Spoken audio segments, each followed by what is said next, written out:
So much of your worry comes from gripping tightly to things you can't control. Here's what quietly happens when you loosen that grip.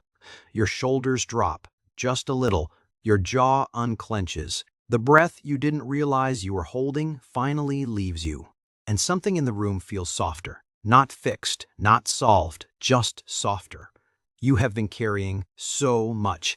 The outcome of a conversation you haven't had yet. The tone of a message someone hasn't sent. The weather next Tuesday. The version of yourself people might be building in their heads. The way a moment 10 years from now might feel. None of it is here, and yet all of it lives inside you, pressing quietly against your ribs, whispering behind your eyes, waking you at 3 a.m. with a list you didn't ask for.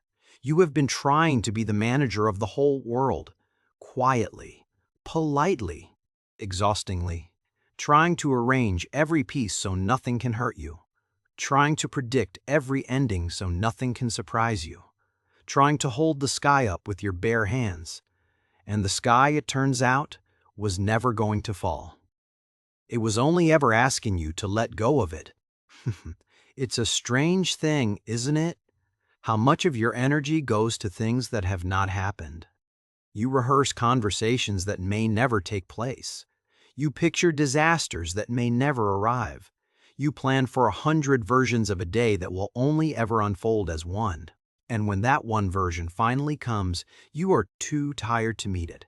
That is the quiet cost of control, not the big, dramatic kind, the small, invisible kind, the kind that lives in your shoulders and your sleep and your Sunday afternoons.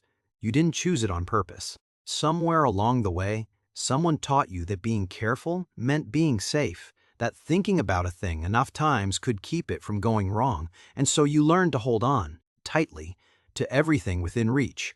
But holding on is not the same as being safe. Holding on, most days, is just being tired. Here is something worth sitting with for a moment. There is a difference between caring about your life and controlling your life. Caring is soft. It leaves room. It says, I hope this goes well, and I will do my part, and I will meet whatever comes. Controlling is tight. It says, this must go well, and I must arrange every piece, and I cannot rest until I know exactly how the story ends. Caring lets you sleep. Controlling never does, and there's one more thing worth noticing here. Most of what you're gripping is not actually yours to hold. Someone else's mood, someone else's choice, someone else's timeline, the way a stranger drives, the way the seasons turn, the way your body ages quietly without asking your permission. You could spend a whole lifetime trying to steer these things and they would still do exactly what they were going to do. So what happens when you loosen the grip?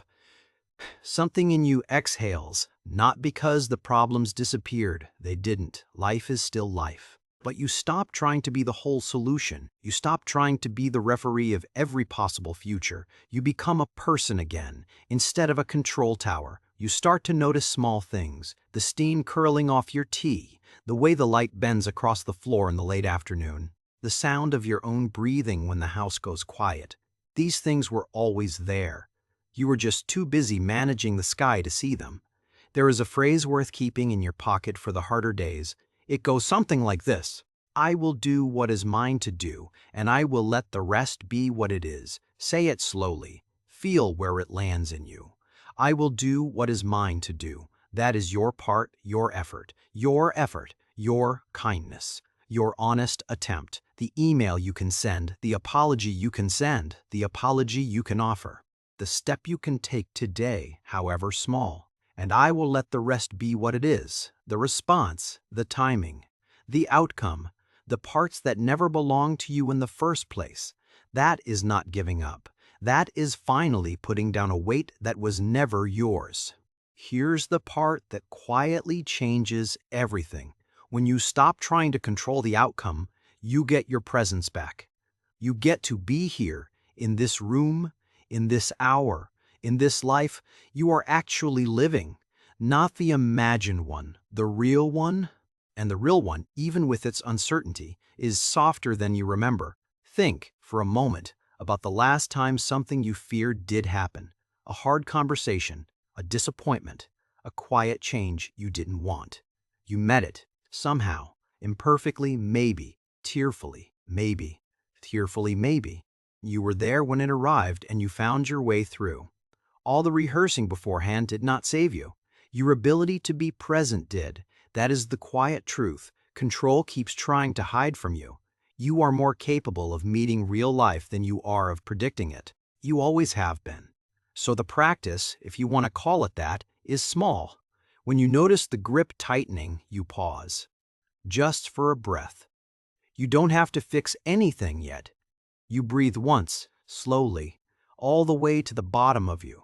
You ask gently, is this mine to hold? And if the answer is no or not right now, you set it down, not with force, not with judgment, just the way you'd set down a cup of tea that had gone cold in your hands. You can pick it up again later if you need to, but for now, your hands are free. It is such a small motion and it changes so much. There is a kind of trust that grows in you when you stop trying to control everything. Not blind trust, not the naive kind, a quieter trust in yourself, in your ability to respond, in the fact that you have made it through every single day of your life so far, including the ones you were sure would break you. You did that, not the worrying. The worrying just came along for the ride and quietly took the credit. And there's one more gentle thing to notice before we close. The people you love do not need you to control the world for them. They need you present. They need your calm hands, your steady eyes, your unhurried listening. They need the version of you that isn't already 3 steps ahead, bracing for something that may never come. When you loosen your grip on the future, you become more available to the ones who are here now. The friend on the other end of the phone, the child asking one more question at bedtime, the partner beside you, waiting to be really seen. That is a gift they can feel, even if they can't name it. There is one more small thing worth mentioning, gently. Loosening the grip does not happen all at once. It happens in tiny moments. A slower breath in traffic, a softer response to a message that would usually make you spiral, a night where you close your laptop and decide the rest can wait until morning. Each of these is a quiet vote for a lighter life.